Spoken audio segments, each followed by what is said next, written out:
Welcome to SM study world. ఈరోజు మనం Ramsar సైట్లకి సంబంధించి కొంత సమాచారాన్ని తెలుసుకుందాం.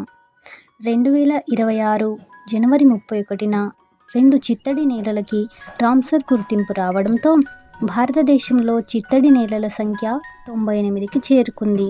ప్రస్తుతం 98 రామ్సర్ సైట్లు ఉన్నాయి భారతదేశంలో. ఈ గుర్తింపును ఎవరిస్తారంటే ministry of environment, forest, climate change వాళ్ళు. ప్రజెంట్ మన మినిస్టర్ ఎవరంటే ఉపేంద్ర యాదవ్. రామ్సర్ అనేది ఇరాన్లోని ఒక నగరం పేరు. ఫిబ్రవరి 2, 1971లో చిత్తడి నేలలను సంరక్షించడం కోసం రామ్సర్ కన్వెన్షన్ అనేది ఏర్పడింది. ప్రతి సంవత్సరం ఫిబ్రవరి 2న వరల్డ్ వెట్లాండ్ డేని జరుపుకుంటాము. 2026 ఫిబ్రవరి 2 వరల్డ్ వెట్లాండ్ డే యొక్క థీమ్ ఏంటంటే wetlands and traditional knowledge celebrating cultural heritage. జనవరి 31, 2026లో 2 వెట్లాండ్స్ని గుర్తించారు. అవి పట్నా బర్డ్ శాంక్చురీ ఉత్తరప్రదేశ్ మరియు చారైదన్ చిత్తడి నేల, ఇది గుజరాత్ రాష్ట్రంలో ఉంది.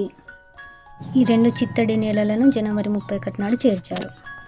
అత్యధిక రామ్సర్ సైట్ల గుర్తింపుతో మొదటి స్థానంలో ఉన్న రాష్ట్రం తమిళనాడు,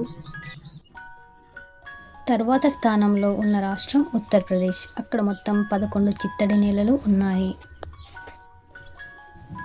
రామ్సర్ కన్వెన్షన్లో భారతదేశం ఫిబ్రవరి 1, 1982లో చేరింది. రామ్సర్ సైట్ గుర్తింపు పొందిన భారతదేశంలోని మొదటి ప్రాంతాలు ఏంటంటే ఒడిశాలోని చిల్కా సరస్సు మరియు రాజస్థాన్లోని కియోలాడియో. ఈ 2 చిత్తడి నేలలకు మొట్టమొదటిసారిగా రామ్సర్ సైట్ గుర్తింపు రావడం జరిగింది. భారతదేశంలో ఉన్న అతిపెద్ద చిత్తడి నేల సుందరవనాలు పశ్చిమ బెంగాల్లో ఉన్నాయి. అతి చిన్న చిత్తడి నేల రేణుకా వెట్లాండ్స్, ఇవి హిమాచల్ ప్రదేశ్లో ఉంది. Thank you for watching this video.